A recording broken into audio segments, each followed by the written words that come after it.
Hello and welcome to episode 44 of the Crash and Ride podcast. I'm Patrick Ferguson. I'm your host. Today's guest is Leslie Sokal-Berg. Leslie is a singer. She was a jazz singer. She studied at the University of Miami, and she's toured with a bunch of bands.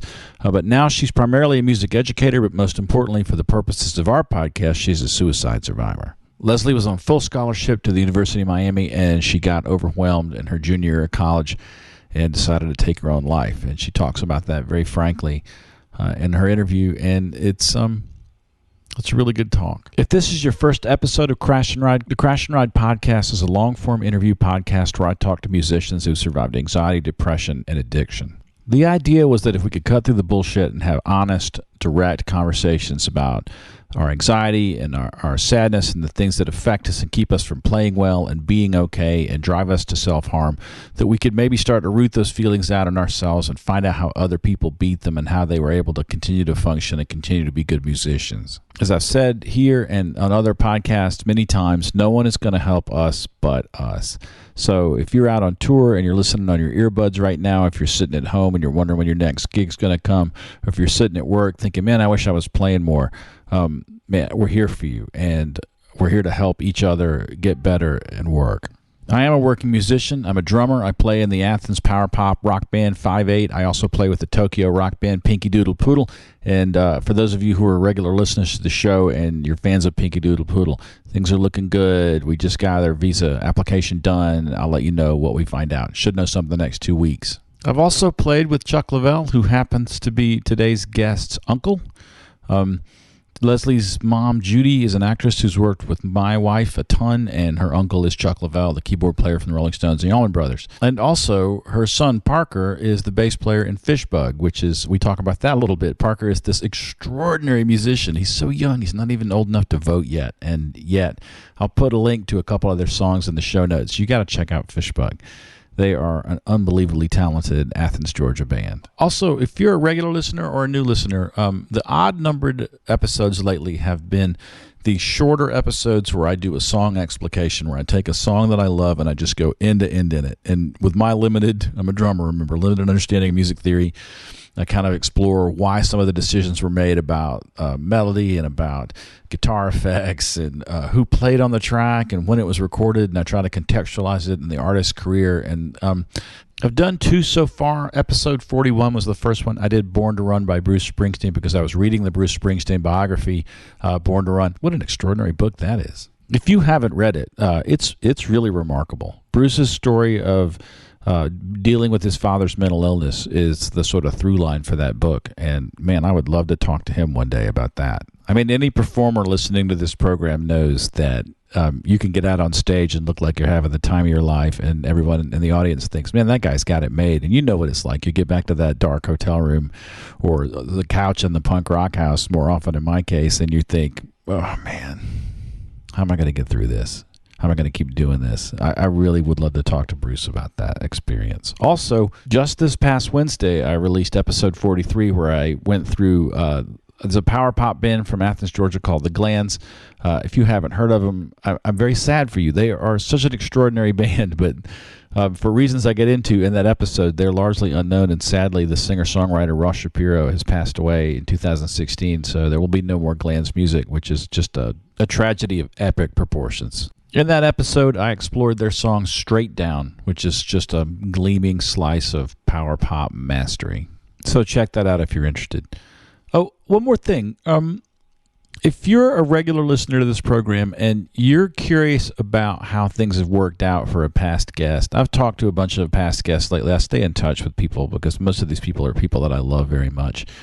And I asked them, would you be okay with answering any follow-up questions from people who heard your original episode? And every one of them said yes. So if you're someone who's heard a past show and you're curious about how things worked out for someone like Evan Rowe or Jake Kreger or Josie Cool, shoot me an email at crashandride@protonmail.com, and I will contact them and I'll ask them the question and I'll post their answer here. Okay, couple of quick announcements. Crash and Ride is brought to you in part by Greer Amplification. Greer Amps builds the best boutique effects pedals available. If you're looking for an overdrive, boost, fuzz, compressor, or tremolo that is rugged, road-tested, and at home, on stage, in the studio, or in your living room, Greer has a pedal for you. Nick and his staff strive to build the best products around with the best tone you've ever heard. They believe in their products, and they stand behind them too, backing each one up with a lifetime warranty to the original owner. Each Greer Amps product is hand-built in Athens, Georgia, USA. Go to www.greeramps.com or visit your favorite music retailer today. Crash and Ride is also brought to you in part by Jittery Joe's, a local coffee roaster based in Athens, Georgia. They have a special espresso blend named after the podcast. You can get Crash and Ride espresso whole bean or ground from our website, crashandridepodcast.com/store. There are also t-shirts in that store that are black or blue. They have the Crash and Ride logo with the slogan, "Loud Guitars Save Lives" on them. They're $20 plus $5 shipping. I'd love to send you one. They make great Christmas gifts, by the way. Speaking of that, as we head into the Christmas season, keep your musician friends close. Keep your friends who struggle close. Stay in touch. Call each other. Check in and see how each other are doing. I think that's really important this time of the year. Christmas has always been a really blue time for me. I suspect it is for a lot of musicians. So let's keep each other alive. Let's stay in touch. All right, today's episode. Leslie was able to come by the house here. We could do the interview in person, which is my preferred way every time. I'd much rather do that than be on the phone. We had a really nice conversation. It was a really rainy, gloomy day. We drank a lot of coffee, and we talked a lot. You know, it's funny, as a professional singer, she has the strongest voice. Like, she just blew up my mic a couple times in the interview. You'll hear it, man. She wasn't, like, projecting or shouting. She's just got the voice, man. I love watching her sing. But it was kind of remarkable trying to get a nice, tame, contained recording with her. We talked about her extraordinary creative family and going off to study jazz in a strange place, you know, with a 10-hour drive from home, and how isolated she felt, and how she had a spiral, and she started getting really depressed and really anxious, and there was some drug use, and she ended up deciding to kill herself by taking an enormous bottle of pills. And thankfully, she's still with us, and the story is kind of amazing what she overcame, how she bounced back, and what her life's like now. It's been really a pleasure to know her, and it was a real treat to talk to her. So let's jump into our interview with Leslie Sokal-Berg.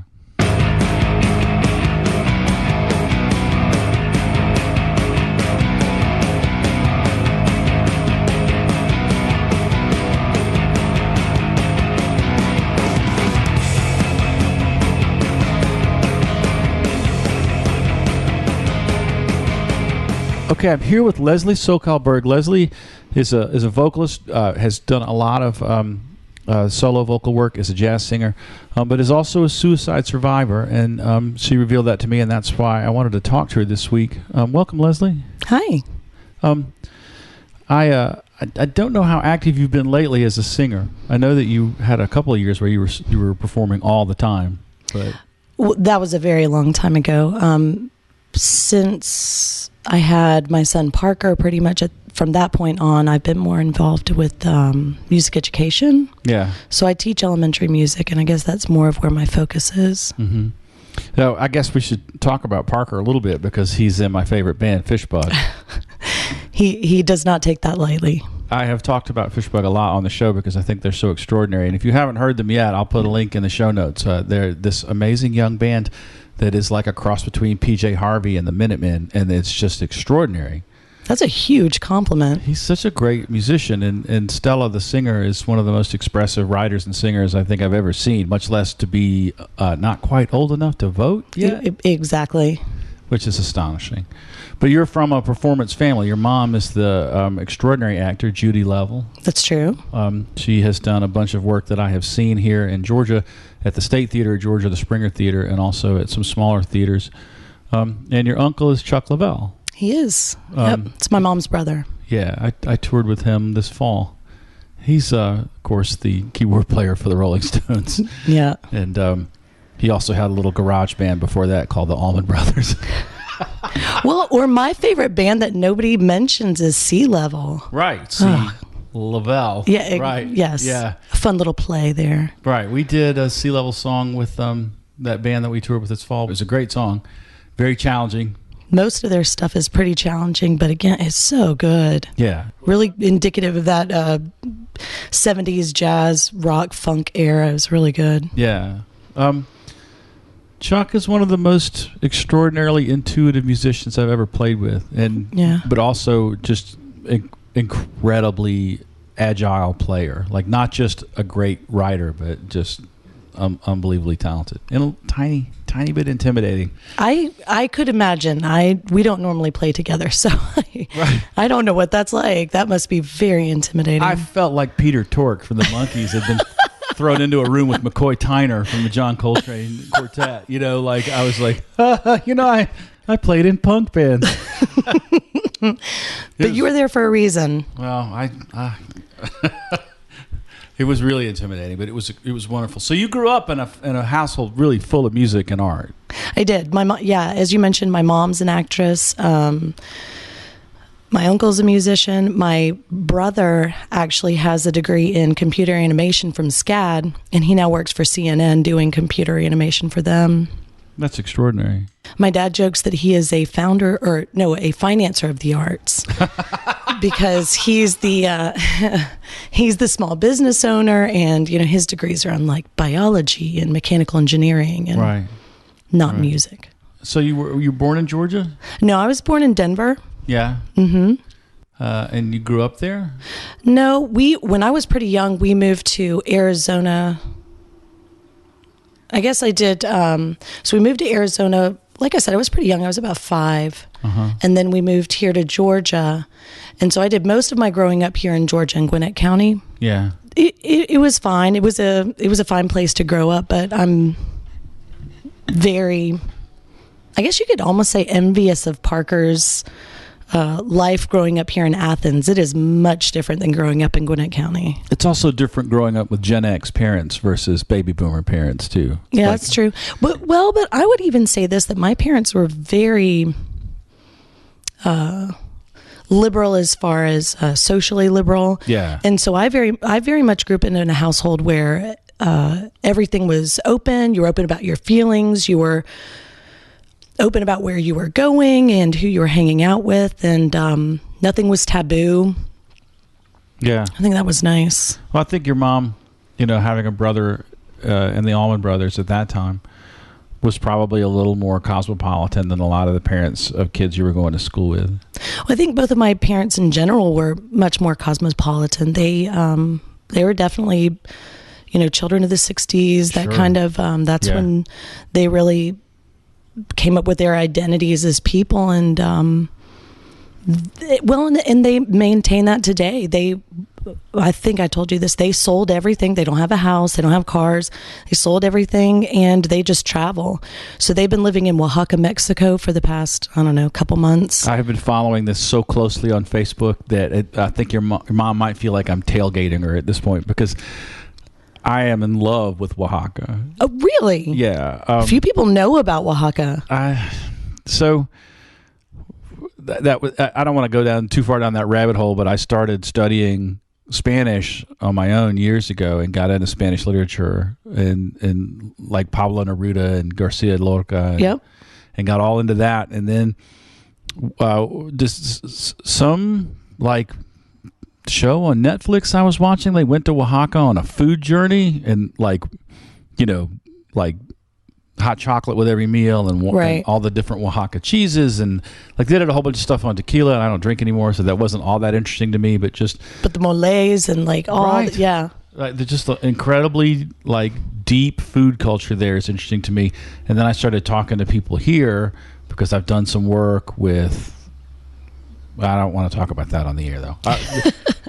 I've done some work with people who are here to work, and I've helped some people move and stuff. And people I meet from Oaxaca are, they're like Southerners. They're incredible salt of the earth. They're very forthright, and I really want to go visit. And the way that your mom's doing it seems so perfect. Well, and it's one of the few places where they have revisited. Typically, the only place they revisit is, somewhere where like Denver, where we have family, or here where their kids live. So for the most part, they don't go back to places. And so I think that says a lot about how they feel about Oaxaca, that they've now gone back again. And I anticipate they will spend a lot more time there in the future. But the point being that they kind of have a different perspective on life and how it should be lived, and that it doesn't matter what other people think about your journey or your life. It's yours, and take ownership of it. And they've gotten some flack from people about their decision to live their life like this, their retirement years. And yeah, I'm very proud of them. I mean, I miss them a lot, and I know that my kids miss them, but I'm glad that they're doing what they want to do. They worked hard for it. What was your childhood like? I mean, I'd like to say pretty normal. Yeah. I did a lot of sports. I played tennis, I played basketball, swimming, cheerleading, all that kind of stuff. Yeah. Grew up in a country club neighborhood type setting. So summertime came, it was 8:00. We were out the door and at the swimming pool all day. Nice. Yeah. Yeah. And so if we couldn't travel, my parents were involved in an organization called Servos. So we would essentially be a free place for travelers in other countries to come stay at our house. Oh, wow. And vice versa, we could go to other countries and experience, stay with other people there. And of course, there's a vetting process and background checks and blah, blah, blah. Yeah. But so I think there was a lot that was very typical about my childhood. But I think what was different is kind of this whole perspective of, if we can't take our kids out to the world, we want to bring the world for our kids. Right. So again, that goes back to kind of how my parents were raised, that kind of cosmopolitan aspect of, the arts are important, travel is important. It wasn't just all about money and, right. What kind of car you're driving, that kind of thing. It was more about introspection and who you are and being a part of the world as a whole and your community. And so do you remember a particular guest from the Servos thing that made an impact on you when you were smaller? Oh, I remember several. And what would typically happen is these people would become friends of our families. Uh-huh. So then we would go to Switzerland and stay with Reto, or we would go to Italy and stay with Christiana. And obviously it made it cheaper on my parents, but... Right. But also a more intimate travel experience. You're not staying at the Hyatt. Exactly. You're getting to see the real area, the real location, how a local lives. Yeah, that's how I like to travel. When I was in India, we did a lot of like more intimate local places until the last bit of the trip, because we wanted to go see the Taj Mahal, and we went to the big hotel, the Western style hotel. Yeah. And I was like, this feels inauthentic. Like it feels disconnected. Right. Well, because it is. Yeah. I want to go to the grocery store. I want to go get coffee. I want to feel out of place for real. And that sounds like the way that you did it. That's typically, and how we continue to do it when my husband and I travel, or when we travel with the kids, we always try to do it like that. Yeah. When did music come into your life? Not until I was in high school. I mean, it's always been important, but really I got my taste in music from my dad. He's a jazz guy? No, he's Pink Floyd, Jefferson Airplane, Bob Dylan. Yeah. That kind of genre, timeline, whatever. But when I started performing, that was in, I don't know, maybe my sophomore year in high school. My mom was the drama teacher at my high school, and she was good friends with the music teacher, and Eva Jameson, one of the true loves of my life. This woman is, 4'11", right? But a personality the size of this room. Yeah. And she would kind of always stop me. When are you going to start singing? You need to come in here and start singing with me. And I did. It was kind of bullied into it. Yeah. But found I had a gift there, and I think you get this music. For some people, it just makes sense. I wonder how she intuited that you were a singer. She's just good like that. Yeah. A number of the people that she has taught have either gone on to have careers in music, or just have that musical connection in some way. Mm-hmm. She's just good. Yeah. But anyway, so I started singing in my sophomore year, and of course that was more classical choral stuff. I did a lot of the high school competitions and whatnot, but then Salvador Dali used to say that you have to learn to paint the classics first, which I think is true. No, you got to learn fundamentals, right? There's a great Questlove quote, the drummer from the Philadelphia hip hop collective, The Roots, where he said, every time I hear someone use the word genius, I go to see what's up, and it's someone executing fundamentals with diligence and passion. Okay, I want you to say that again. Every time I hear somebody say the word genius, I go to see what's up, and I find someone executing the fundamentals with diligence and passion. Wow. That is, that's pretty heavy, but you know what? It's really clever, and I think a neat way of kind of putting a fine point on it. I think that if you can't, if you don't have the facility with the basic tools, you could be absolutely the most brilliant person on the planet, but you can't execute. I agree. I also think that, like, you can't put too much emphasis on fundamentals, because you get a guitar player like Ricky Wilson from the B-52s, right, who only had 4 strings on his guitar, and the bottom 2 were tuned to a dyad, and the top 2 were tuned to a different dyad, and he would just play bass on the bottom strings and lead on the top. That guy's a genius. Yeah. And that, when you talk about genius, like, there's a guy who and also Randy Bewley from Pylon didn't have a standard tuning on his guitar and continued to make amazing art without the benefit of YouTube or guitar lessons or anything you'd expect. And that's valid. That's true. That's accurate. I think that there's also and these people had that, obviously, because they explored their instrument and discovered their instrument in new ways. And I think that there has to be a certain level of discipline that goes into really being a musician. As you know what I mean? And again, it's beautiful sitting around and just playing music and enjoying that, or singing in a choir and really listening to the other people singing around you, or the way the music hits your eardrum. But when you really get into understanding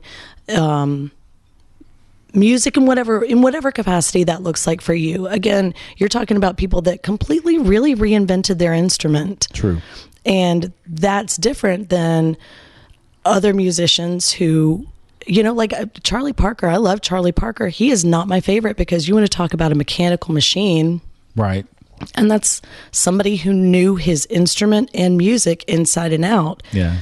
But there's a place for that, and there's a place for somebody who also just, the Lester Youngs of the world, another jazz sax player who, he just picked up that horn and blew it. Yeah. Yeah, I think that there's a conversation to be had about the thin line between discipline and obsession. Because for Ricky Wilson to sit down and create basically a drone, almost a sitar out of a Mosrite guitar is remarkable. And it wasn't like he was going to classes for that. There wasn't like a conservatory environment where they were like, you need to put in 3 hours of practice a day on your 4-string guitar, right, in preparation for your recital. No, it was just like, I want to play guitar, and this works for me. Well, and this is what I have. Yeah, exactly. But you did this sort of classical choral. I'm assuming you probably went to some competitions and did some. I did. Yeah. Both as a soloist or just as an ensemble singer, or all the above? Mostly ensemble work. I also did a lot of trio stuff. You mentioned people don't sing enough, and people don't sing enough in groups. And one of the things that I am infatuated with is hearing my voice mixed with another person's voice or multiple other voices. It's kind of an other level of hearing other than just focusing on what you're doing. And I mean, most musicians have to do that. You have to listen to the bass to understand where you come in, or whatever the case may be. Right. But in singing, there's this beautiful little thing that happens, and it's like you can almost see you can almost see them weave together. Are you synesthetic? No. That would be cool, though. Are you? Oh, yeah. Really? Oh, yeah. I'm jealous. Mixing is all about colors and textures for me. When I'm in the studio in front of the monitors and I'm mixing, I'm blending colors, and it's and I thought everybody heard music like that until somebody said, "Oh, you're synesthetic," and I was like, "I don't know what that means." And they told me, if you see music as colors and shapes, you have it. And yeah, I definitely have it. but I don't think it's necessarily useful for anything other than me creating a balanced like visual thing with stereo. Well, but that's neat that if it works like that for you, that you it totally does can actually build a picture. Yeah, that's cool. I mean, in fact, what I was envisioning as we were talking about voices kind of melding together is like this blue braid, right? But so I mean, I get that sometimes, but it's not typical. I think that the interesting thing about vocal harmony is that, of course, the human voice, with rare exceptions, is monophonic. Like you can sing one note at a time, right? Unless you're a Tuvan throat singer, or you've got the kind of perfect damage into your vocal cords that David Lee Roth had, where you can sing. I don't want that. Yeah, those weird high whistle harmonies and stuff, harmonics and stuff. But so in order to create a dyad or a triad or any kind of chord, you have to have other voices, and I think that there's the sum of the parts, and it creates a sort of, with a duo, a magic third note. You know? Yeah.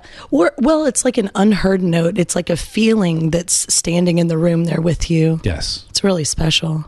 I see it as color. I think other people see it differently or hear it differently, but yeah.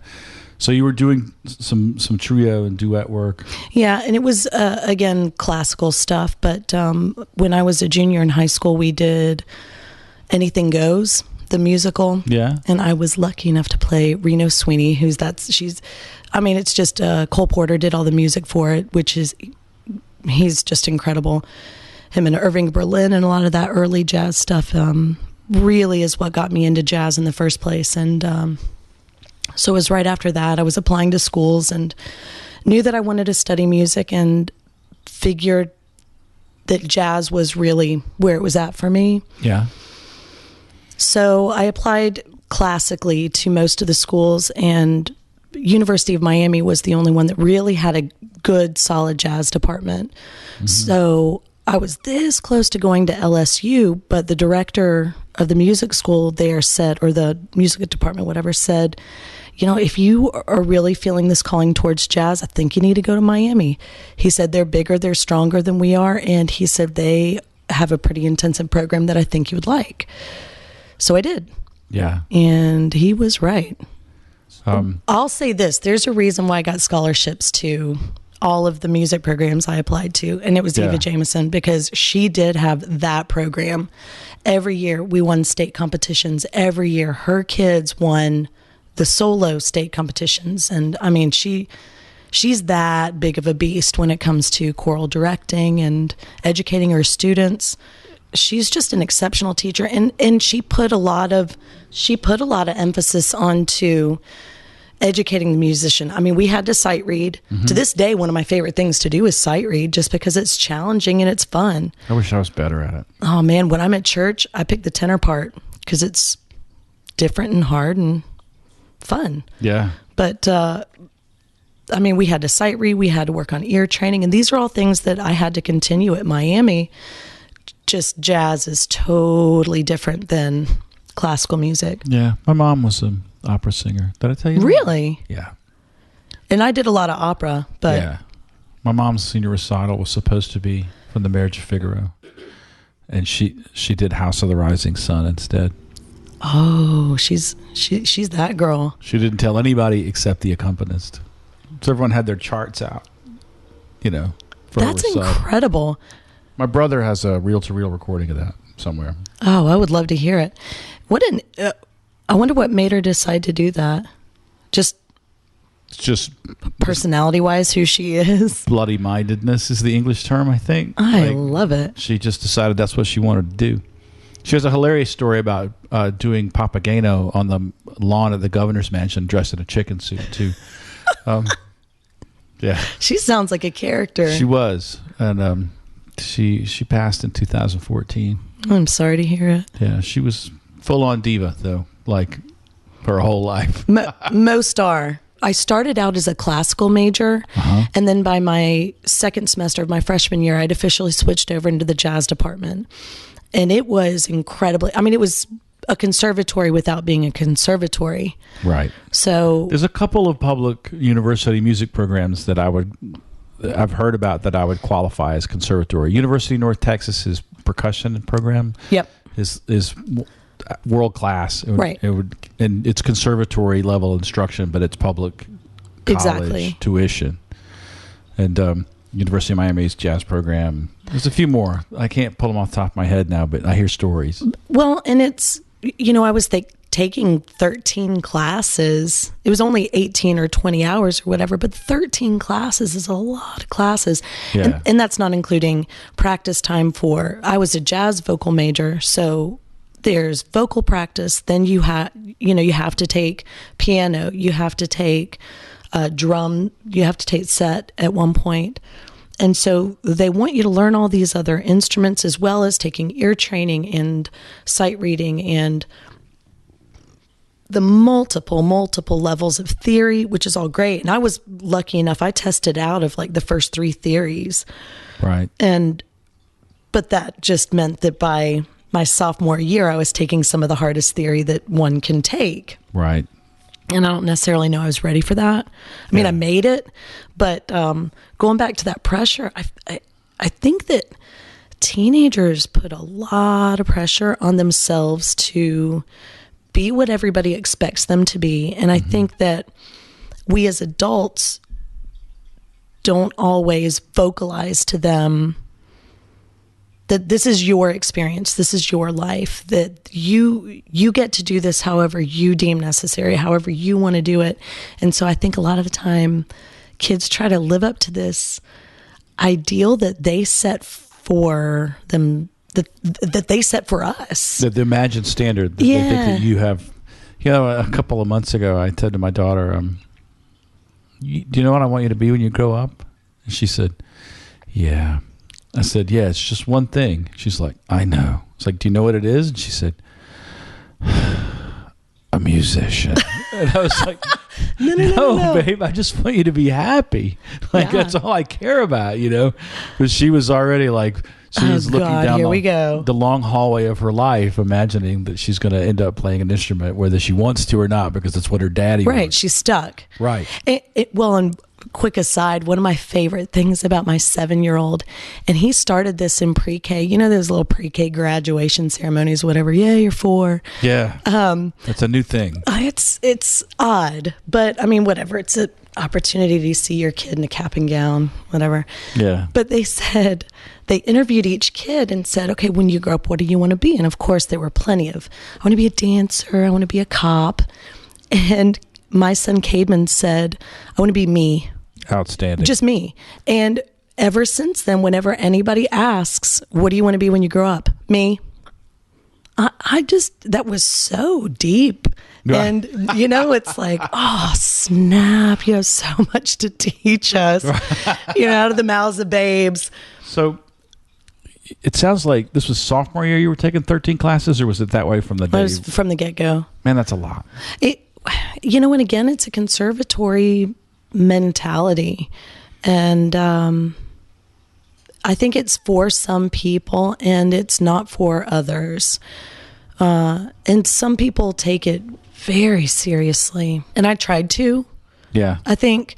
And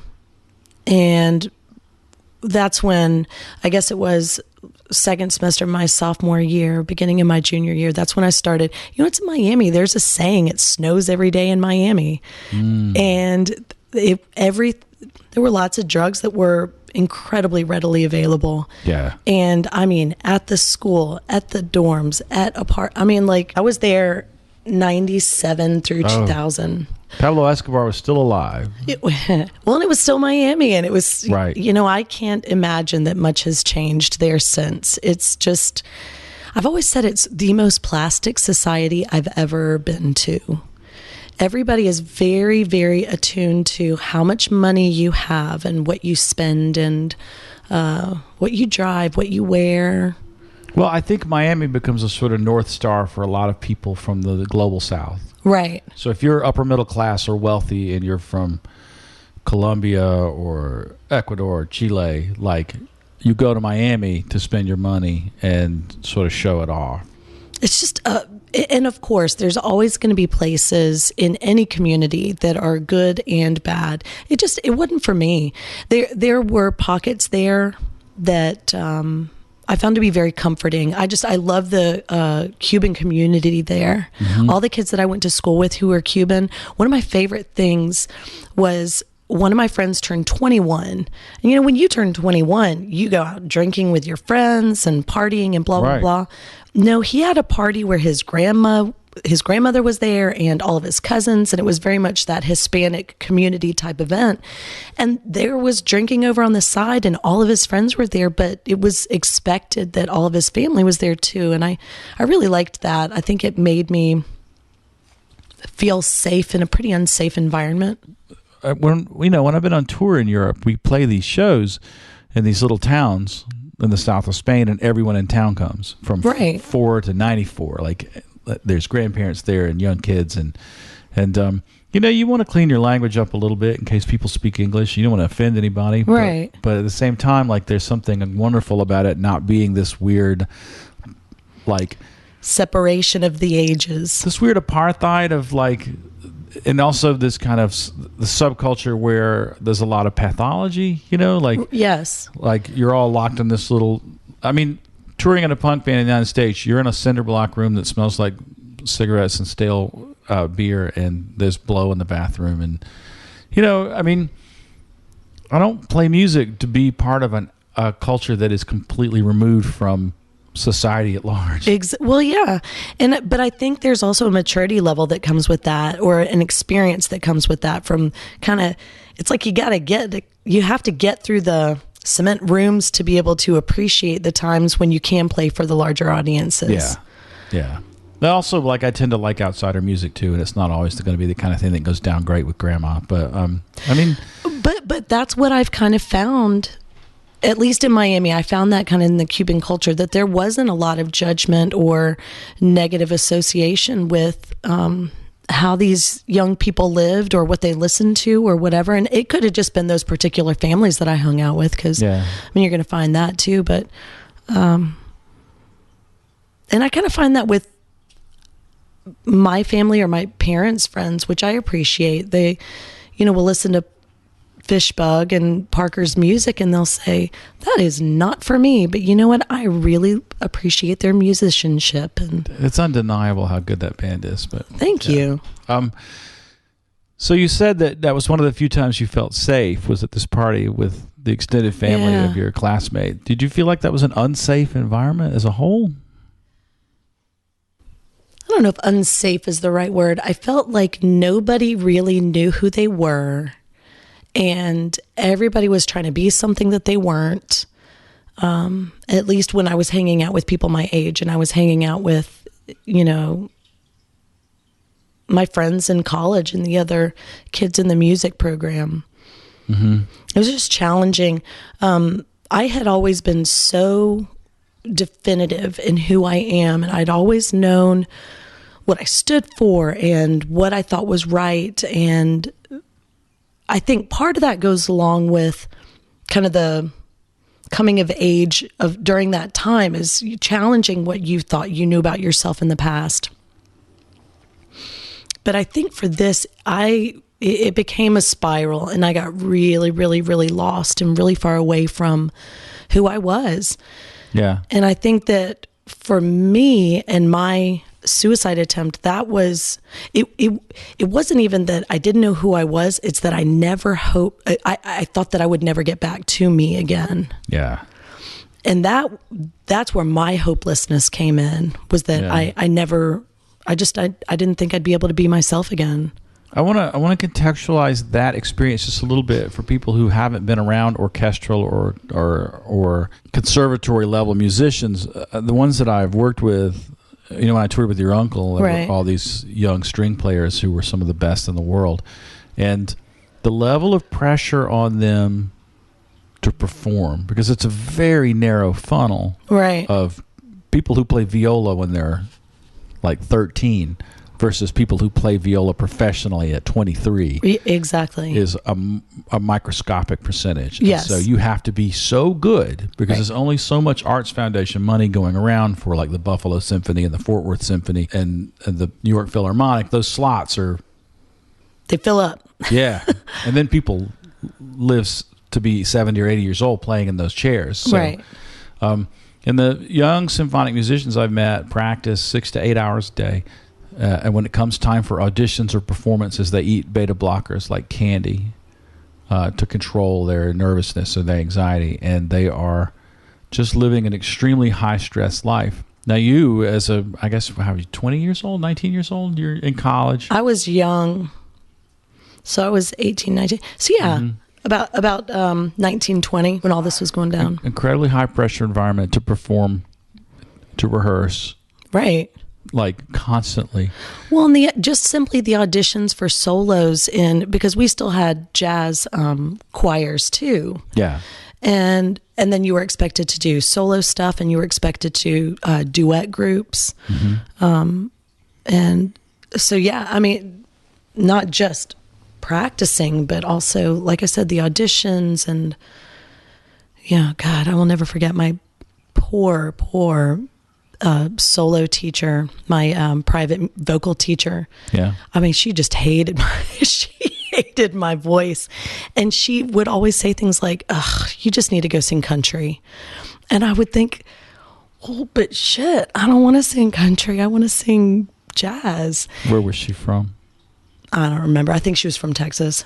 Oh, really? I would have expected that kind of bias from someone who maybe came from New York to Miami and was like, I've experienced a thing where I walk in the door with my southern accent, which I've never thought was particularly strong until I started doing a podcast and listening to my own playback. And I was like, God, who is this redneck? You know? But, well, yours is very slight too, but. I've gotten used to it now, but at first I was shocked at how southern I sounded. But I could see, like, walking in the door, if you've got someone who's a native New Yorker, maybe conservatory educated up around Boston or something, and they get to Miami and you walk in and you call them y'all, and they just go, I don't think you belong here. Well, and I don't even think it was about that, Patrick. I think that she just knew what she liked. She was the first person who ever told me she hated the Beatles, and it blew my mind. I was like, who hates the Beatles? Like, how does their catalog is so enormous. There's got to be something you like there. Nope, hate the Beatles. Well, it's also, I think, important to remember that all of these people who are in positions of power over undergraduates have their own pathologies. Yes. It sounds like she might have just maybe not been the most stable person. Well, and anybody who says they hate the Beatles, I'm automatically like, that sounds like a cry for attention. Or a cry for help. What is wrong with you? Yeah. And, and I'm sure that she was trying to do it in a supportive way. And don't get me wrong, there were plenty of supportive professors there. It's just. But it only takes one really hypercritical professor to. To really make you question yourself. Sure. And again, I think one of the things that I always. Or I tried to do a good job of was being able to sit back and say, okay, no, I'm here for a reason. I'm not only talented, I'm educated, I'm hardworking. Right. I get this stuff. I'm here for a reason. Well, you were fortunate in that your parents, especially your mom and, of course, your uncle, had shown you that it was possible to do great work in the arts and be have a valid career. Right. And my mom gave up opera when I was little because there were a lot of reasons. She had terrible stage fright. And also there was a year in the early 70s where everyone was treating their stage fright with like red wine and Valium. Yeah. And a bunch of people, like 5 people in 1 year died. There was a car accident, a suicide, an accidental overdose, and something else. And then, of course, Janis Joplin, Jimi Hendrix, Jim Morrison all died. Right. And she was like, this lifestyle leads to that, and walked away from it. Well, and you can also argue that leads to this lifestyle. And, it's kind of a chicken and the egg story when it comes to drug and alcohol abuse in the arts. I mean, but see, you look at your family, right? Your Uncle Chuck. I mean, we just went on tour last fall. He's still playing at the very, very top of his game, and I've seen your mom perform for years, and she's just absolutely astonishingly talented actor. And I think so too. I mean, she has made me laugh and cry and everything in between. Like, she's really gifted, and so. You get to the University of Miami with this work ethic and also this vision for a life in the arts, and a lot of people don't get there with that. But then you've got this professor who sounds like she's just pathologically negative. She kind of was, but It wasn't just that. It was everything, trying to constantly live up to other people's expectations. And again, like I said, these kind of phantom expectations that I thought everybody had of me and that weren't real.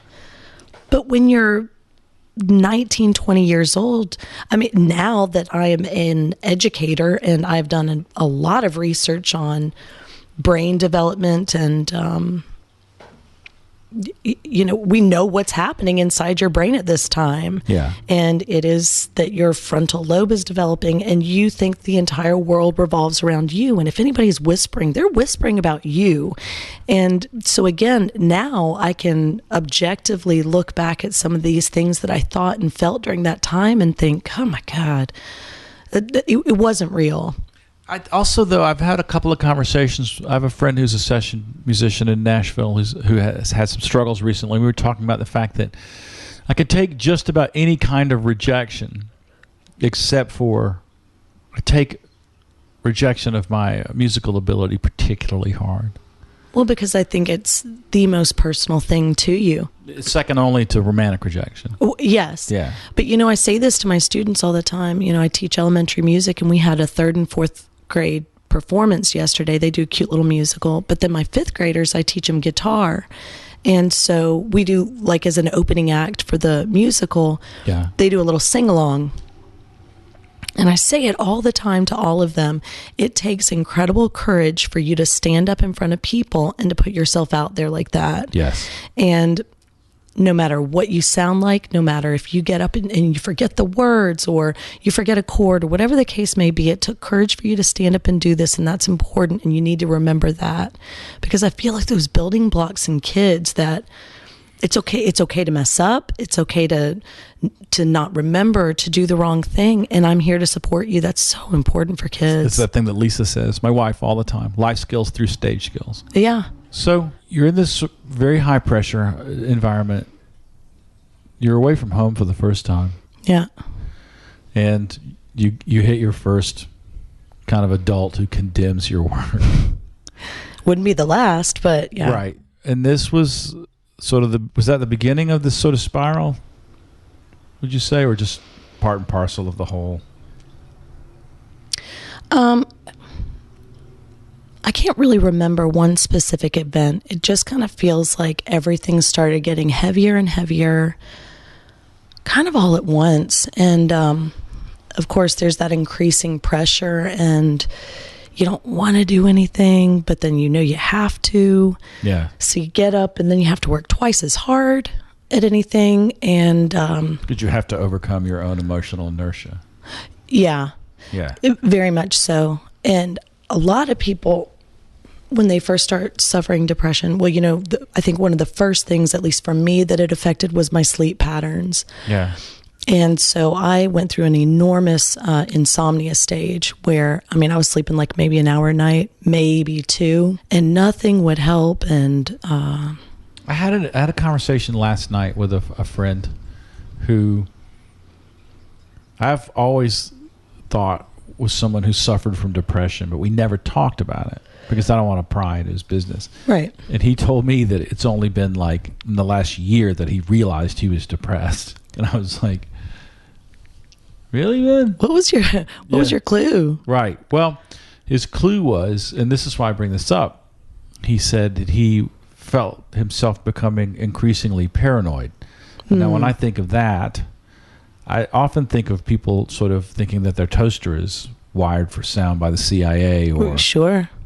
Sort of classic schizophrenic levels of paranoia. But then I said, how was that manifesting itself? And he said, I just felt like everybody at work was frustrated with me, and that there were people at work who would be happier if I wasn't there, and that like maybe there were some discussions about cutting me loose. And I thought, shit, I've had that at every job I've ever had. Yeah. But that is a kind of paranoia, and it's part and parcel with the anxiety that comes hand in hand with depression. Is this idea that that you're not accepted, that people don't like you. Well, and I think that's why it's so, I like that he identified that as paranoia, because I'd never really put that label on it. I mean, it's been less than 18 hours since and I'm still, it's like ping-ponging around my head right now. Well, because I think paranoia is anytime something's different than what you actually think it is, and you've convinced yourself that this is reality, but that's not reality. And so, but obviously specifically when it has to do with you.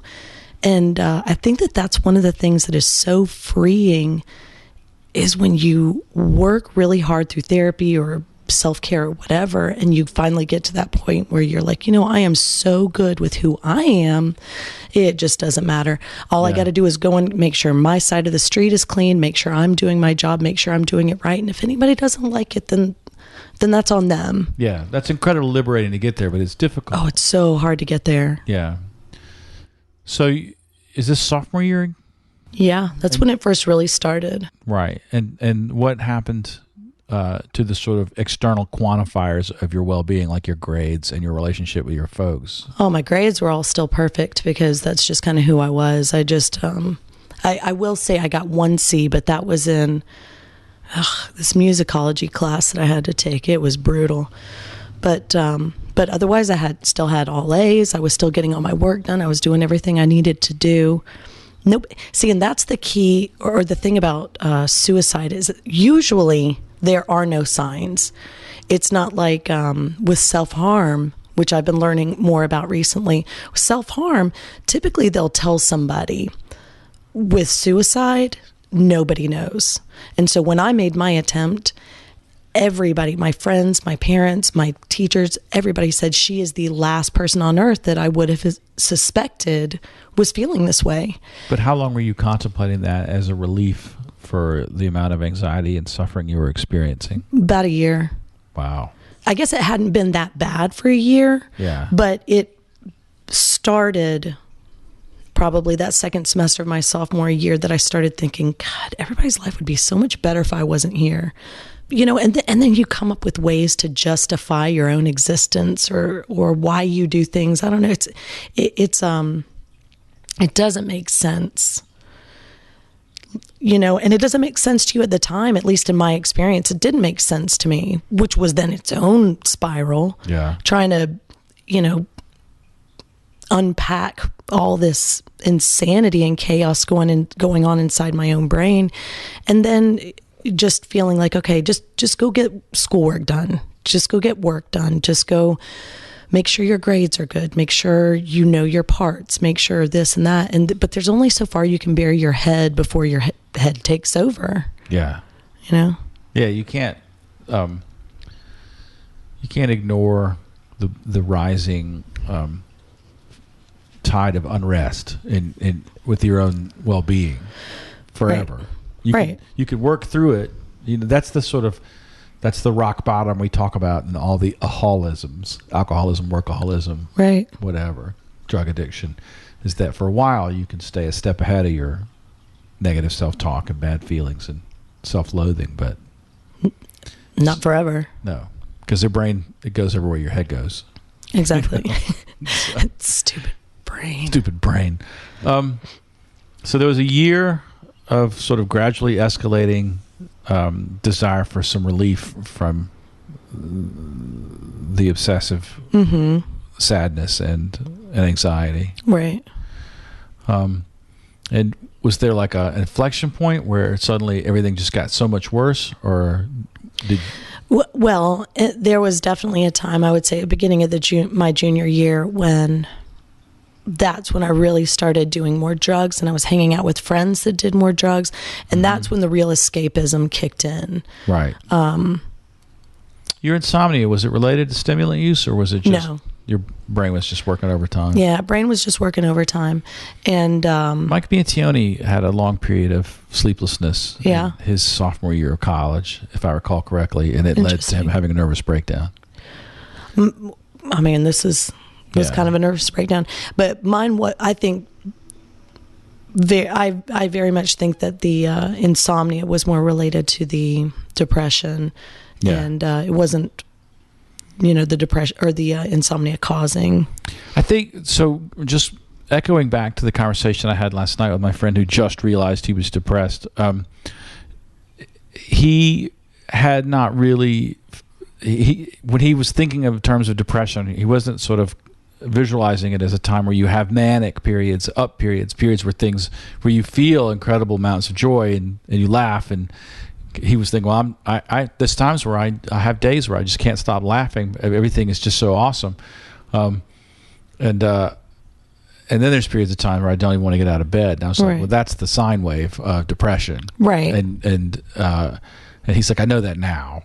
But I was sort of surprised to think that, like, there are people out in the world who I love very dearly who may not even be aware that, like, the symptoms they're experiencing are have a very root cause. Right. And I think that's what is so important about mental health awareness is there's always been this ridiculous stigma put on it that there's something wrong with you if your brain isn't working at top notch. Man, whose brain is? Yes. Whose brain is always on, always working in the right way, always flooded with serotonin and dopamine and all the things that it's supposed to have, working in the exact same way at the exact same time. And that's not how people work. Right. And so, like you said, you're constantly finding out about friends that are just now discovering that they've been dealing with these mental instabilities. And it's like, well, yeah, because we're like human. Well, what frustrates me is that they'll say things to me like, I just thought I wasn't a good person. And I'm like, oh my God, man, I love you so much. You can't say things like that. It freaks me out. But that's where your brain goes. Yeah. And that's what was eventually the catalyst for me in my actual suicide attempt was that it doesn't matter what the actual incident was, but I knew right then and there that I was the worst person that had been born, period. Yeah. For the past 150,000 years, I was the one. Mike Mantione's, that's Mike Mantione, the singer and guitar player from 5'8", who I've worked with for years. His nervous breakdown was he was disassociative enough that he thought he was the Antichrist. So that thinking, like, I am the worst person who has ever lived, is the flood of, I think, cortisol, stress hormone, and like a complete depletion of serotonin, and you feel so bad at the end of this long road of depression that you think that no one could be as bad at living as I am. Right. Yeah. Well, and that's the other thing is that I had all of my friends at this time were taking Ecstasy. What Ecstasy does is it makes your brain produce like 3 days worth of serotonin all at one time. Right. So you get this incredible rush. I mean, it's basically like bipolar disorder. Right. But you get this huge rush of everything's amazing, and then you're out. And there's only so quickly that your pituitary glands can catch up before you have screwed yourself. And that's kind of what they discovered with me, is that I had done a lot of damage, and besides just emotionally.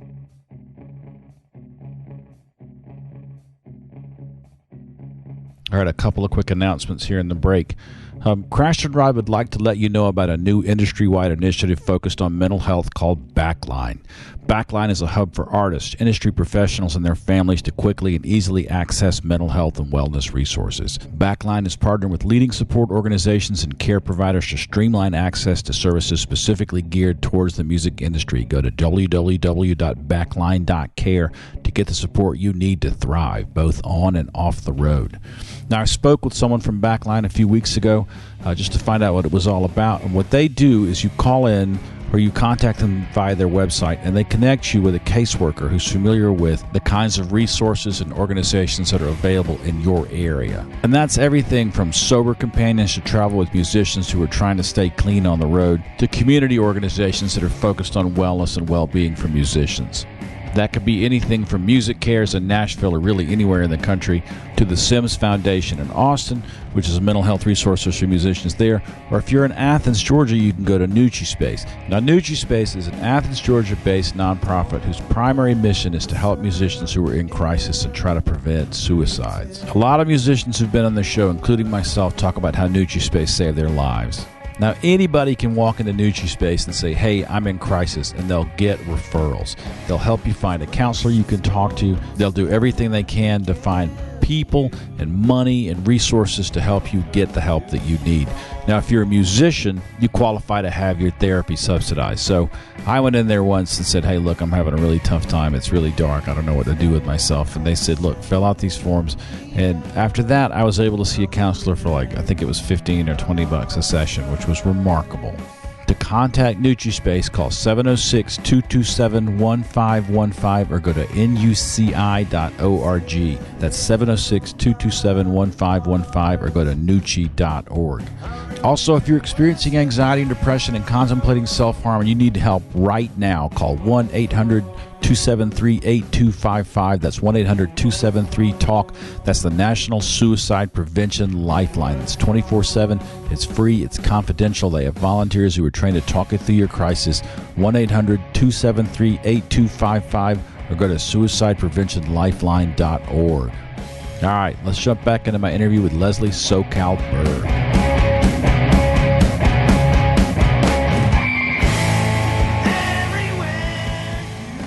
So can you, if it's not too painful, can we go back to the day? Oh, yeah. Honestly, I feel very, that was one of the most important days of my life, I think. And of course, it took 20 years for me to realize that. But I had gotten into a fight with a very significant member of my family, and I didn't even think about it. I just walked. I lived right off of US 1 in Coral Gables. I lived right behind, what was those? Pharmacies. Anyway, I lived right behind a pharmacy. Eckerd? Eckerd Drugs. Yeah, Eckerd Drugs. I lived right behind one of those, and I went over and I bought two bottles of white wine. I don't even know how I got it because I was underage. And it was Miami, though. It was Miami. Yeah. I think I had a fake ID that said that I was an international student and was 26, because that's believable. Right. But anyway, so, and I got a large bottle of extra strength Tylenol, and I took the whole thing. And, I sat there holding a picture of my brother, because I've always been very, very protective over my brother. And again, going back to that mindset of, I'm the worst person, and thank God my brother's life is going to be so much better now that I'm not in it. Oh my God. Which is horrible. And of course, who was the first person that really lost their mind but my brother? Yeah. And finding out that something had happened to you. Yeah. And all I kept thinking was, God, just take care of my brother. Take care of Stefan. Everybody else will be okay. Make sure my brother's okay. This is what's best for everyone. Is Stefan your only sibling? Mm-hmm. And you're older? I am. Yeah. How much older? 2.5 years. Not much.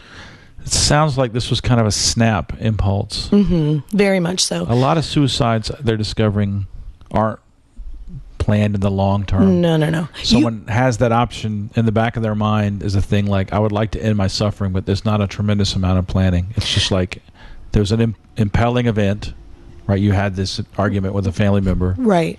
And you were like, I'm just doing this now.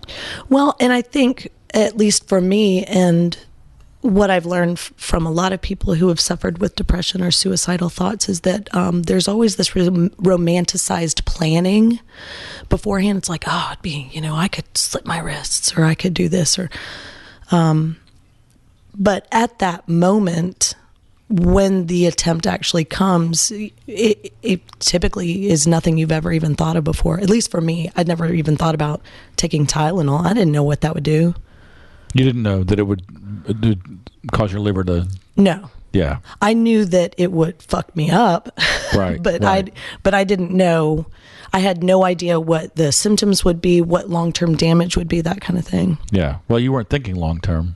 No, I thought that was it. Yeah. And again, a lot of suicide attempts are cries for help. And that's not what this was. This was somehow, by the grace of God, I did not die. So what happened? I threw up a lot. And then, oddly enough, one of my good friends, Carrie Vanamaringen, she was a singer as well. And she was dating a drummer, Jason Furman. and they are now married. But I was supposed to sing backup for Carrie at a jazz vocal forum the next day. And so I called Carrie and I said, hey, listen, I'm not going to be able to make it tomorrow. Can you have somebody else step in for me? And she said, well, why aren't you going to make it? And I said, well, I'm sick. I'm whatever. I wasn't going to go into details. Well, for whatever reason, she and Jason both showed up. And that part gets a little fuzzy, but I let them in. They came in. I think they didn't know how extreme it was. They saw like the wine sitting there. They saw the Tylenol there, but I don't think they realized I'd taken the whole bottle, like 70 pills, Oof. And so she, of course, expressed concern. And I said, no, I'm fine. I threw everything up. It's going to be fine. So they left. The next day was weird. My body went into shock. This is what doctors later tell me. My body had gone into shock. So I had really odd smells. Everything smelled very different than what it normally should. Right. I even went to a party that night. So I took it. This was Thursday night that I took it. The next day, stayed at home. That night I went to a party, thought everything was fine. The next day, I passed out in the hallway of my apartment. And I don't even know how my boyfriend at the time, our super for the apartment, let him in. And he came and got me and took me to the hospital. But man, they thought I was dead. They said they were calling my parents in to identify my body, told me that. Yeah. And I was in the ER for, I don't know, only like 2 or 3 days. So this was like liver failure at that time? And when you went out of the party the night after your attempt, were you thinking, well, I failed and that's that? I wasn't even thinking like that, Patrick. It wasn't even along those lines. It was just kind of like okay, well, now I have this party to go to. It was almost like it didn't happen, It's as queer as that sounds. It's just kind of a high level of denial. Yeah. So how long were you in the hospital? Only 2 weeks. For liver failure, that's a pretty short time. Well, so here's what happened. This is one of my favorite stories. I think it's just truly miraculous. So I was in the ER. Again, they told my parents, we're calling in, you're going to have to identify her body. She'll be dead by morning. So they flew in, and there was an ice storm in Atlanta. So they were having trouble getting down to Miami. Oh my God. Yeah. Just talk trying to about imagine excruciating. Being your dad right now. Oh my God. I couldn't even imagine. Yeah. So especially now that I'm a parent, I'm like, oh, it's your worst nightmare. That is your worst nightmare. What I'm thinking. I'm just walking to Miami. Fuck this plane. Yeah, exactly. Yeah. How hitchhike, whatever. Right. I got to get there. So they, next day. You're unconscious this time. No, I'm conscious. Huh. Yeah, I'm in and out. Yeah. They tried pumping my stomach. It wasn't really working. It was already pumped. Mm-hmm. Yeah. And whatever was in there was in there. Yeah. So the next day my parents showed up, and they said, okay, we're going to transfer her to another hospital because she's going to have a liver transplant. So they transferred me to another hospital. And at this point, it was Super Bowl Sunday. And they actually wheeled a TV in for me because I'm a huge football fan. Oh, I didn't know that. Yeah, huge football fan. What's your team? Denver Broncos. Okay. And of course, University of Miami. But okay. So they actually wheeled a TV in for me so that I could watch the Super Bowl. Who was in the Super Bowl that year? I don't remember. It was the Giants and somebody else. Yeah. I remember the Giants though. Yeah. But so they by the next day I was prepped to have a liver transplant. Did they have one on ice or something? Like they called Highway 95 in Miami, they call it the liver factory. As gross as that is, because it is such a dangerous piece of highway, they call it the liver factory. That is amazing. Odd little piece of information about Miami. I had no idea. Yeah. A friend of mine's father was a Lifeline pilot.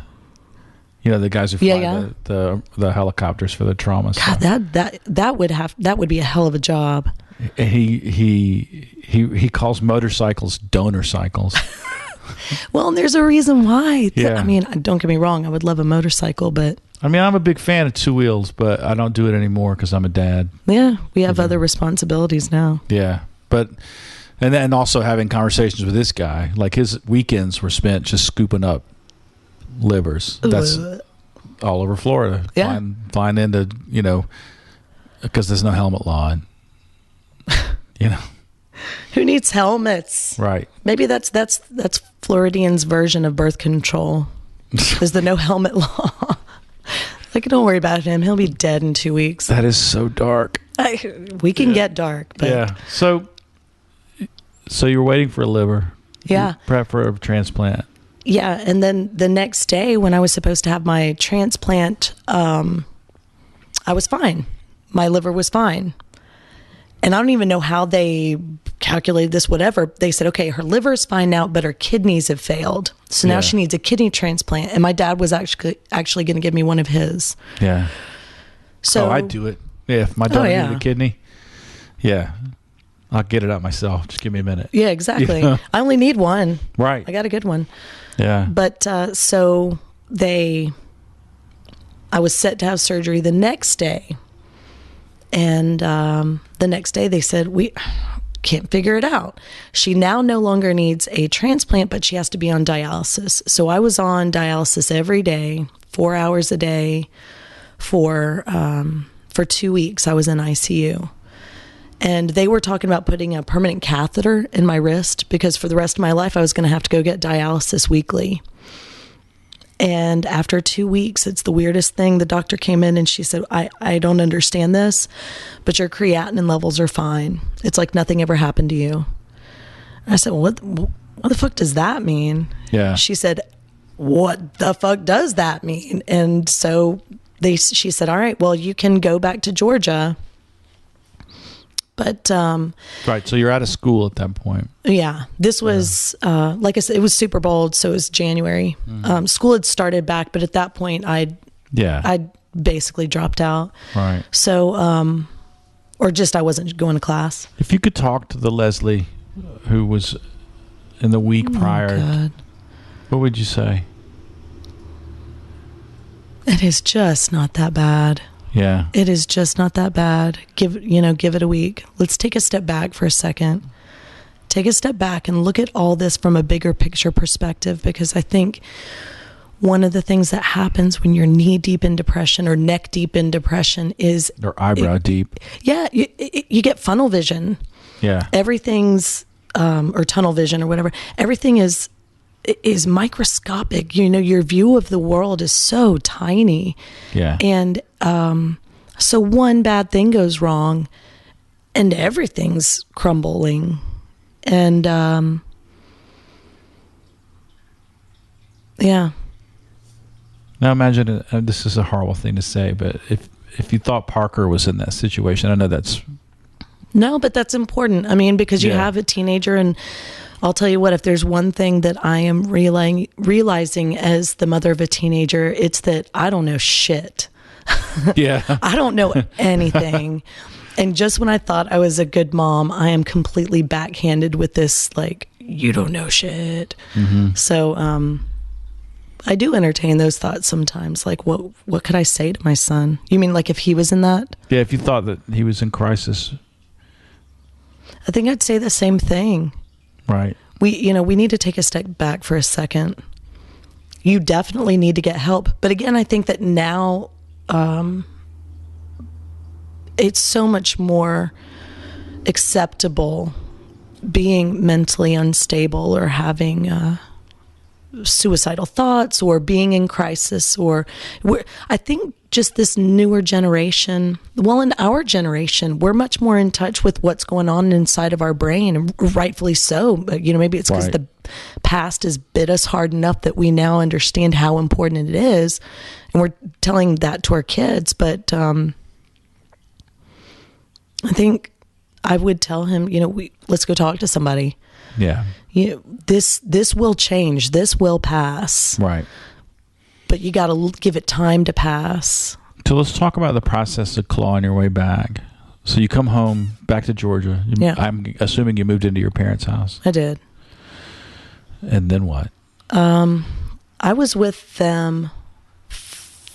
until about, I guess it was August when I moved down here. But to Athens. Mm-hmm. Yeah. To Athens. But I did the pretty typical, I had to go continue to do dialysis. They never wound up putting a catheter in my wrist. To this day, I get my creatinine levels checked every time I go get blood work done once a year, and they're always fine. My doctor was shocked when I told him I've got a new doctor kind of recently within the last year or two. And he was floored when I told him that this had happened in the past. He said, your body shows no signs. That's outstanding news. It's truly incredible that I should. In fact, when I moved back to Georgia, the doctor from the ER actually called me and said, you have made me second guess everything I know about medicine. He said, you should be in a wheelchair for the rest of your life, if nothing else. And so I think I really took that to heart. So I did the intensive outpatient therapy. Yeah, I was going to ask, what therapy options did you pursue? I was not hospitalized. I was given... Do you think you should have been? No, I think we went through the appropriate steps. I did intensive outpatient therapy, so I was in therapy for 8 hours a day, every day. Yeah. Like one-on-one or group or both, or? D, all of the above. Right. I mean, if there's a therapy out there, we were going. Right. So it was... Mom and dad too? Sometimes, yeah, we did family therapy. We did individual therapy just with myself and my dad, just with myself and my mom. I mean, it was exactly what it sounds like, intensive outpatient therapy. Yeah. And that was so all summer, all spring. You get back in February, I'm guessing. Mm-hmm. All spring. Well, really, that only went on for about a month or two. Yeah. And then my parents rightfully so said, all right, you have to start doing something. You either need to get a job or volunteer or go back to school or something. Mm-hmm. And as ridiculous as it sounds, I still felt very skittish about school or like responsibilities in general. Yeah. And well, you were overloaded with them. You had overloaded yourself with them. Yeah. And I mean, at the time I kind of felt guilty about it. I felt like I should be able to just jump right back in, but I was very thankful that they gave me the opportunity to volunteer. So I went to a local nursing home and I went there every day and just visited people that didn't have visitors or, painted nails or played chess or whatever. Yeah. That's really good. I did that for a while and then moved here to Athens and started working here and lived here for a while before I had Parker. When did you finish school? I had one more, I had one more year left. Yeah. Based upon the number of music credits that I'd taken, because again, I didn't go back to a conservatory-esque type program. I went instead to Piedmont College. Yep. And Habersham County. Mm-hmm. Yeah. It's an odd place. Habersham County or Piedmont? Habersham County. Yeah. Yeah, it's an odd place. I mean, it's wonderful, don't get me wrong, but there are, I got a lot of, you're not from around here. I get a lot of that. It was an odd place to live, but I had moved back to Denver, and I guess this was in 2003 or 2004. I'd moved back to Denver and was working for an aunt of mine. They have a small business there, and so I was running that business with her and decided that I wanted to be a teacher. It was getting to that point where I was spending a lot of time away from Parker, and he was getting to that age where he was about to start school, and I kind of spun my wheels for a little bit trying to figure out, okay, what is the best career that I can have and have the schedule that my son would have. And of course I landed on teaching. So I went to Habersham, and it took me about a year to finish up my bachelor's degree, but they were really cool, and they let me do my graduate degree at the same time. So it only took me 3 semesters to do my grad school because I was taking like 18 hours. Yeah. So I kind of blew through all that. And so that was, hold on, let me think about that. 2006 or 7 is when I went back to school. Do you feel like making the kind of changes in your life where you have a little bit more humane schedule and a lot less of this crazy expectations of your undergrad, and also, of course, staying away from ecstasy? It's the little things. Yeah. Is that has that been enough? Do you still do therapy? Do you still do like work to sort of, do you have hints of depression even now? Oh yeah. I've been on Wellbutrin for, I don't know, few years now. Yeah. I'm very acutely aware of my mental health. Obviously through just a long life of dealing with this, and probably needless to say, I hope I did not get better, like that. It took a very long time, and me screwing up a lot more and doing really dumb teenage things for a little while before I really kind of decided. And obviously, the birth of your child or getting your kid that's life changing. Yes. And that when I had Parker, that's when I kind of took a step back and said, okay, I cannot be here for this wonderful person if I'm not whole. Right. And so that's when I really started making an effort to make my own mental health a priority. So do you feel like that some of the acting out that you did in the wake of your suicide was guilt and shame about what had happened? Mm-hmm, I think I was still in that kind of denial, head in the sand, escape mentality. Yeah. I still don't think I hadn't really faced it. I had faced it as far as saying, yes, I did this. I'm not ashamed of it. I'm moving past, but I'd never really dug into the meat and bones of why I did it, right? What I could have done to prevent it, what I needed to change for the future so that never happened. You know what I mean? Like I dealt with it on a very surface level. Yeah. Well, that's kind of how you're encouraged to deal with it if you don't have a strong recovery framework around you. Well, and I was in some pretty good therapy for a long time, but again, I was also young. Yeah. And that's one of the things, again, the mom of a teenager that I'm being struck with a lot recently is just age. They seem like little adults when they're teenagers. But they're not. They're not. There's a lot of stuff going on. Yeah. I think that acceptance is the opposite of guilt. And I think that there's an amount of, like, when you do something and it injures a lot of people around you, there's a period of time you go through where you don't really allow yourself to have just made a mistake. You're like, this mistake I made is not, I'm a terrible person. It's like you don't have this ability to accept yourself as fallible and an imperfect, like, person. Yeah. And so that's why I asked about the, like, acting out in the wake of that. It's like punishing yourself. Well, and I think, I guess that makes sense. I think really it wasn't until I started, I guess I would even say, really going back to school and kind of rededicating my life and making very specific decisions about my future in my future and my son's future, that I really started looking at mental health in a different way. Yeah. Did you have any postpartum issues at all? Mm-mm. Not really. Yeah. I was one of those very, very lucky women that... Man, I have so much compassion for women that go through that, because you've got this additional hurdle you have to clear after everything else. You got all this health stuff you got to recover from, and there's almost no time to rest, especially in America where your maternity leave is so short, and there's all this pressure, there's a tremendous amount of pressure, and if you're dealing with depression on top of that, oh my God, man. Well, and then what you and I know, one of the things about depression is every single thing seems like a world event. Yes. Doing your laundry, it's like, oh my God, I got to collect up all the laundry.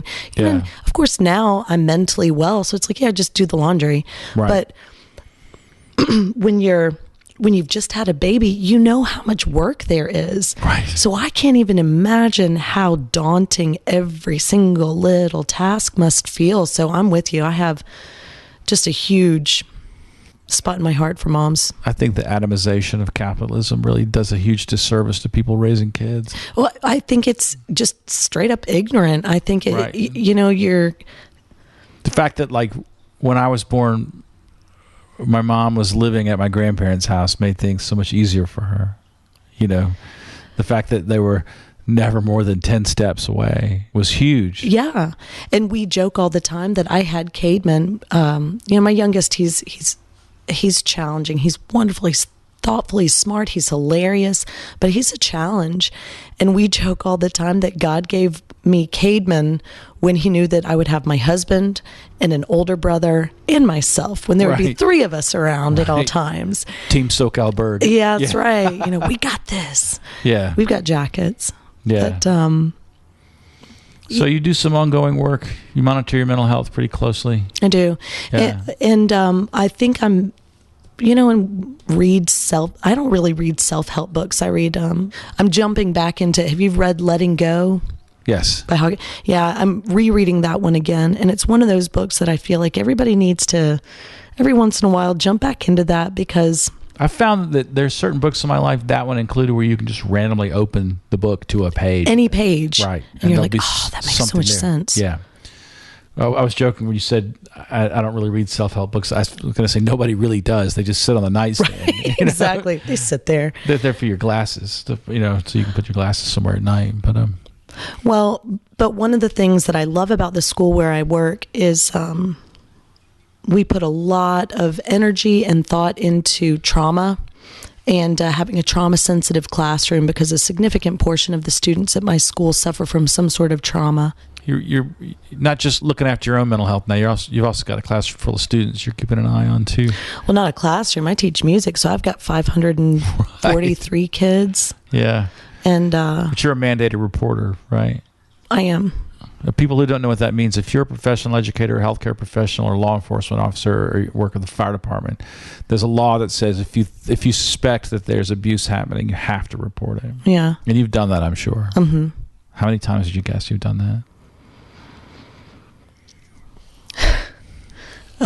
A lot. Yeah. And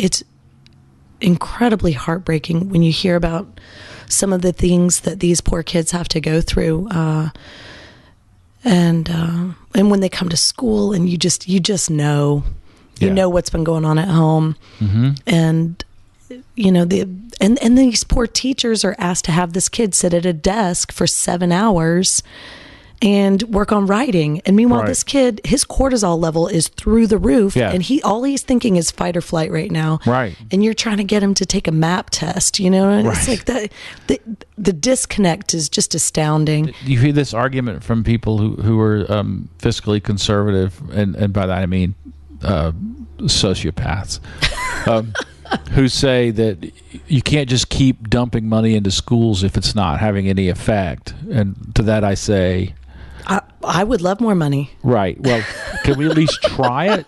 Right. Let's see what happens. Right. But also, part of that is free lunch and free breakfast programs for students who are hungry. They're hungry. The kids are fucking hungry, And you're not going to be able to focus on math if you're trying to figure out how to fix your stomach. Right. And the problem with just pouring money into the school is you're trying to raise a boat without raising the ocean. The schools are in neighborhoods, and the neighborhoods are in cities. The cities are in counties, and the counties are in states where there's been economic precarity forever. These kids are in crisis. Well, and if you ask teachers what we need, they will say over and over again, staff. We need more people. Yeah. And it's not even about classroom levels. It's about support systems. We were lucky enough again to just hire a new behavioral specialist at my school. And kind of all they do is walk around and get these kids when they're losing their minds and flipping chairs and throwing ukuleles in classrooms and take them outside and say, what is going on? Yeah. And usually it's something along the lines of, my dad just went back to jail. Right. Or last year, we had 3 shootings at my school that involved students' parents shooting other students' parents. And what do these kids do with that?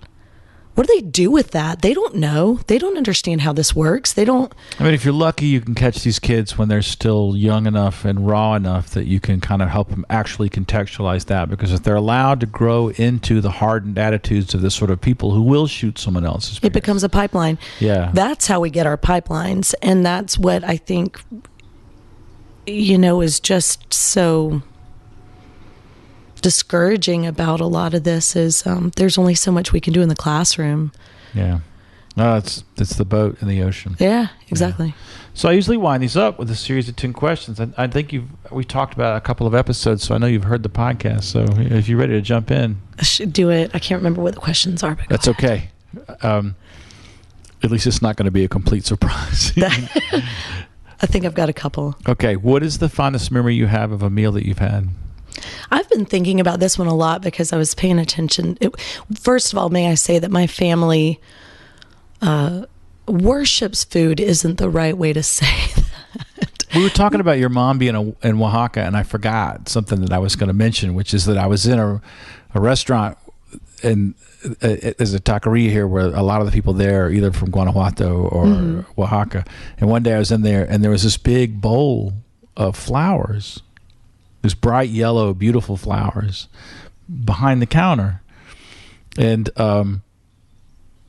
I was ordering food, and I was just sort of looking into the kitchen because it's a countertop thing. Yeah. And they took a big handful of those flowers and they threw them into a quesadilla. And I was like, I want a flower quesadilla. Whatever. Was it squash blossom? Yeah, that's a Oaxaca thing. Yeah. Like the bright yellow squash blossom goes in every kind of food. Oh, yeah. Delicious. It is. I love that. I think one of my favorite food experiences was my husband and I, when we got married, it was a super low key thing. We were not into the big, white dress and blah, blah, blah. Mm-hmm. So, but for our rehearsal dinner, it was all of my family, all of his family there. Everybody was just jovial. And we just made a shitload of lasagna. And everybody just ate lasagna and salad and drank red wine and laughed. And, that was really special to me because in my mind at that time, it was kind of the two of us setting up what we wanted our future to look like together. Yeah. That's why the food question is so important to me. The food question is important to me because it really is about family and values and community. Yeah.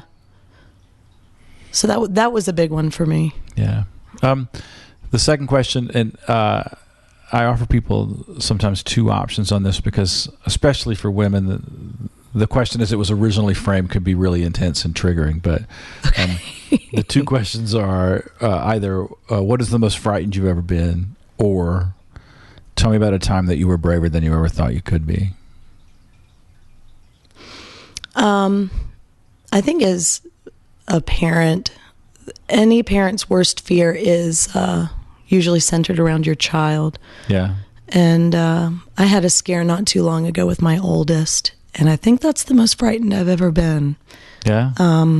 Whenever you think of losing, yeah, God, it's terrifying. Yes. And especially when they're not right there next to you and you have to go find them. I think that was the most afraid I've ever been. Braver than I thought I could ever be.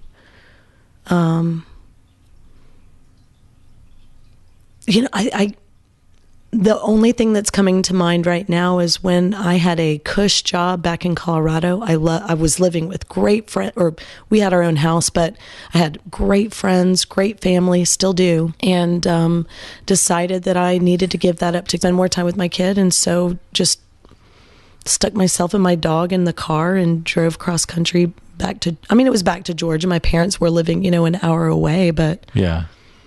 That dog, Aspen the Wonder Dog. Aspen the Wonder Dog. Yeah. The third question is, what is the thing in your life that you've lost that you regret losing the most? I think I was thinking about individual things, but really I'm thinking more about a specific time in my life when I feel like I really lost some innocence that I can't get back. I mean, there are some specific things or articles that I lost during that time. But I think it was more of an emotional innocence that I lost during that time, that I gave up during that time. Is that college time? It was after that. Yeah. I had moved back to Athens, but it was one of those sparks in my big, okay, we got to fix this. Right. You can get into all the trouble you want in Athens, Georgia. Yeah. You should.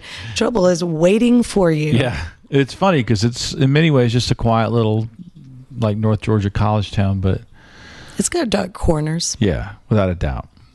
Tell me about a time you received an act of kindness from a stranger. Oh, all the time. Yeah. Well, actually, this is a neat story. So my school is right over by the University of Georgia. And the other day I was at the gas station, and I mean, it was a little thing. I was going in for like a cup of coffee and a treat for my son for after school. And the guy behind me said, or the guy in front of me, he said, "Put your stuff up on the counter." And I said, no, that's okay. He said, "Put your stuff on the counter." And I said, "Oh, okay. So thank you." And he bought my stuff, and then he left. And the lady behind the counter said, "Oh, you know who that is, right?" I said, "No." She said, "He's the offensive line coach for University of Georgia." And I said, "Well, good for him. That's nice." I would like to think that if I had that kind of fundage, that I would do that for people. Yeah. You know, but I don't know. That was just a nice little thing that somebody did.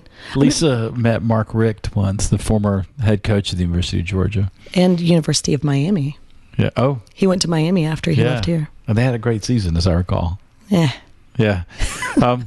Mark Richt was doing a thing where people in the community read to kids. Of course, Lisa used to run her own theater company, and so she was there. And Richt was nervous as a cat in a room full of rocking chairs, like, because he reading to kids was not his normal ballywick. Right, right. He yells at grown men. Right. But I like that question, but I think that if you pay attention, it's happening all the time around you. Oh yeah. And I'd like to think that my life is full of little kind moments, both from my giving them and from my receiving them. I'm just too blessed to pay attention to the to the specific details. Right. I've had some extraordinary kindnesses shown to me in my life, not least of which is, as a touring musician, I've slept on 1,000 floors. Oh yeah. Or couches or whatever. What's your favorite place to gig? You don't perform a lot. I tried to talk you into being in a band with me at one point, and you were like, "Nope, too busy." You were trying to ask me to sing some stuff that Give Me Shelter, the female part on that. Are you kidding me? Yeah. What do you think I am, Ella Fitzgerald? Like that's not how this works. I am not Aretha Franklin. I would love to play with you sometime, though. Mary Clayton was her name. Yeah, and she's to this day godlike. Was pregnant when she did that session. I have a cut on this side. Would you like to put some like salt into this wound as well? She was knocked up while she was doing that. Oh man, at some point I'm going to do a song explication of "Gimme Shelter" because I think that it's probably one of my top 3 favorite rock songs of all time. Really? It's a good one, but even though Martin Scorsese has nearly ruined it by putting in every film he makes, every film about a person who's doing shitty things. Right? Yeah. But it's all Mary Clayton for me. I totally agree. And Charlie Watts, but yeah. But favorite place to gig? Can I do a two-parter? Sure. I'll say my favorite place to gig and my favorite place to see a show. Okay. Can I do that? Sure. All right. Rewriting rules. I love the Georgia Theater. It's number one, it's I think one of the most professional places around. I think everybody knows their stuff. Colin O'Reilly is he's a beast. He's superhero. Yeah. He knows his stuff. He knows what he's doing. I've seen him angry one time. Oh, I've seen him twice. Not at me. Right. Not at me. No, but at other people. If he's ever been angry with me, he hasn't told me. And if I ever found out that he had been, I'd be heartbroken because he's such a good man. Yeah, no, you would know. Yeah. And there are some other fun places, and like there was a place called, I think it was like the Cotton Mill or something down in Augusta that I used to really like. Oh yeah. I don't know. I used to play Squeakies there. Now I'm blanking on what it was called. There's Squeakies, and of course there's the Soul Bar, and now Sky City. Yeah. But I don't know. It's been so long since I've toured anyway, though. Augusta is a great place to play. It really is. It gets no credit. People will come see anybody there. But I also, one of my favorite places to go see a band is, it's called the Gothic Theater in Denver. And it's like the Georgia Theater, but before they rebuilt the Georgia Theater, it was a lot cleaner and more well put together than the theater. Yeah. Now the theater's rivaling it. Right. But man, they've got a great staff there, great sound system. And every single show I've ever seen at the Gothic is just mind-blowing. I mean, it's like people walk through those doors and rise to the occasion. Yes. Yeah, I imagine Red Rocks is probably like that. Red Rocks is like that too. And I've seen a few shows at Red Rocks, but you know, I'm a big fan of the intimate theater. Yeah. I don't ever go see shows at big venues unless it's really an extraordinary occasion. Like I've never been to Red Rocks. I want to play Red Rocks one day, but I mean, who doesn't? You know Exactly. But I don't think you can like sit in the dressing room at Red Rocks and be like, I think we're just gonna phone it in tonight, guys. You know? Exactly. There's a level of expectation there. Yeah. But how jaded would you have to be to play that beautiful natural setting and be like, yeah, whatever? You know, there are some of those out there, and they get exactly what they deserve. You know? Yes, they do. You get to the end of 10 years of touring and playing shows, and you were too cool to enjoy it. Like, man, I feel sorry for you, man. I do too. You know? Speaking of lives well wasted, Right. sounds terrible. So, income and visa considerations aside, if you could live anywhere in the world, where would you live? Oy. I don't know. I haven't been to that many places. I mean, I've been to Europe. My husband and I kind of have a dream of being snowbirds, but snowbirds as far as we would actually like to do winters in Colorado, and summers in Boca de Torres, which is in Panama. I've never been there. I haven't either, but it looks beautiful. Bullmouth. Yeah. I mean, it looks beautiful. And it's, you know, we like the idea of like, you know, having an apartment over like some bar or shack, you know what I mean? Like we that sounds fun to us. Man, I stayed at a apartment over a bar in Barcelona when we were on tour once. And, you know, if I imagine living over an American bar, it doesn't sound interesting at all. It sounds horrible. Yeah. But, you know, I always knew when there was a soccer game because I'd look out the window. Right. And it was packed. Yeah. And it was, you know, Football Club de Barcelona playing, you know, Real Madrid or something. And there would be people out in the street and tapas everywhere. It was great. Do you have a favorite musical instrument? And if so, like, do you have an ideal one? Is there one you imagine, like, this is a perfect instrument? If so, do you already own it or not? Well, I think for me, it's kind of a musical genre question. Mm-hmm. I'm a huge fan of jazz trombone. Yeah? I just think that is the coolest instrument, and what people can do with the trombone is really interesting. Banjo is high on my list of instruments to learn how to play. Yeah. Do you own a banjo? I don't. Yeah. I mean, we should. We've got like 7 basses in our house, but no banjo. Yeah. But and I think I just have an affinity towards bass for nostalgic reasons. That's what both my husband and my son play. So, is there like a particular banjo you imagine, like, oh man, if I could just find one of those Slingerland banjos from the '60s, or? No, I just want to play like Earl Scruggs, you know, like. You better start now. Don't we all? Yeah. There's so much joy in his playing, too. Oh, God. Yeah. I'm a huge bluegrass fan, too. Yeah. Have you lost any musical instruments through theft or pawning or having to sell that you wish you could get back? Knock on wood. Yeah, knock on wood. If you could be a guest musician with any performer and do a song with any band or performer, who would you pick? Alive or dead, doesn't matter. I mean, I would love to sing with Sarah Vaughan or Stevie. I'm an enormous Stevie Wonder and Paul Simon. To me, they just hung the moon. Yeah. And I'd like to think I wouldn't like shit my pants because I'd be so like, you know, intimidated. But if I could sit in with any one of those 3, it'd be ideal. Yeah. Beyond. Last question. Okay. If you could imagine a taxi that could go anywhere in space or time, and you got in and said to the driver, "Hey man, take me home." Where is home? Franktown, Colorado. My one of my dad's sisters, my aunt, is probably the closest person to me. I think having a relationship with an aunt or an uncle when it's that close, it's a lot different than parental or friendly. It's just on a different level. Yeah. And she has 12 acres out there. Franktown is this tiny little town about, 40 miles south of Denver. So it's out, off the beaten path. And it's in a county called Douglas County, which is actually one of the more wealthier counties in the West. It's very expensive. Yeah. But she bought land there, right. 30 years ago. Right. Back when it was not expensive. But it's a very agricultural community. Mm-hmm. She knows the people at the feed store, and, she has mules and donkeys and, basset hounds and crazy stuff like that. And, but that's home. There's just something, it's not only the people, but there's a connection that I have to that earth there. Yeah. That, has there been family gatherings there? A lot. Yeah. But we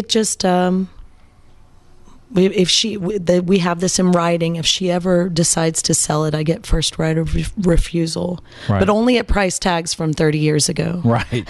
We're not dealing with inflation here. Right. Is it grassy or is it more plains, dusty? It's that area of Colorado is a lot more rocky. Yeah. So it's right by a canyon. So her actual area, there's lots of like scrub oak. Mm-hmm. You know what those are? They're oak trees, but they're kind of small and they look kind of scraggly. Yeah. But it's very hilly.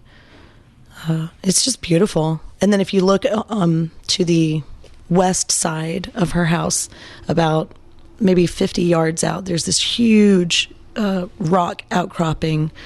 So sounds lovely. Yeah, it is. It's home. Yeah. Well, this has been really great. I'm really grateful.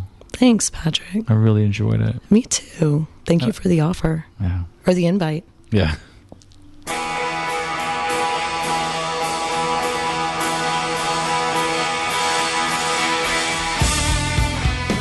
Man, she's so great. Like she has such a strong dedication to giving back to her community after having been through so much, and she's an extraordinary educator. And man, I'd love to get her on a stage again soon just so people can see what an extraordinary set of pipes she has. She's such a good singer. All right, that's our show for this week. Thanks for listening. Thanks to Jake Kreger. He's basically our de facto producer. He sends me notes after every show to tell me what I did wrong and what I did right. So if the show's better now than it was the first time you heard it, that's all thanks to Jake. And that's things like, hey, man, the music's coming up too loud when you're not talking. And like, he helped me fix that. That's Jake's. That's his hand at work. And also, quite honestly, I call Jake a lot just to blow off steam, like just to talk about stuff. So, Jake, you're part of what makes this show possible. Thank you so much. Also, thanks to Gene Woolfolk and the Powder Room. They provide all of the music for each episode, the intro, the little bumper, and what you're hearing under my voice right now. That's all from the Powder Room. I saw those guys today. Bubba, the bass player from the Powder Room, got married to his beautiful wife, Adrienne. It was a wonderful wedding. I cried. Everybody cried. It was so great. Gene was there. Of course, he's the singer, songwriter, guitar player from Powder Room, and he's just an extraordinary talent. It was great to see him. Man, what a great day it was. Part of the reason this episode is coming in at the last minute is because I was there for hours and just didn't want to leave. It was so special. The Powder Room's music can be found on their Bandcamp page. That's at thepowderroom.bandcamp.com. Two of the songs that you hear on every episode are from their album Curtains, which I did not play on, and then the bit at the halftime announcements that you hear there, the sort of quiet beginning that roars into life, is a song called Lucky from the album Lucky that I did play on. So go check them out, throw them a few bucks. They're a great band that deserves to be heard. Thanks to Heil Audio, they gave me a great deal on a pair of PR40 microphones. The PR40 is a great studio microphone. I used to use it on snare drum, bass drum, and bass cabinet, but I've also found that it's a great broadcast mic. If you want to make your podcast sound better, you want to upgrade your mics, check into the Heil PR40. It's a really, really good podcast mic, in addition to everything else it does well. All right. Man, it was so good to see the Powder Room guys today. It was so good to see so many Athens musicians in one place. It was like the gathering of the townies. It was really special. There was a lot of great music and a lot of great food and a lot of happy people, and it was really good. I wish you could have been there. So until we meet again, take care of yourself. Be kind to yourself. Ask for help if you need it. Go see live music. Support your favorite band. And remember, loud guitars save lives.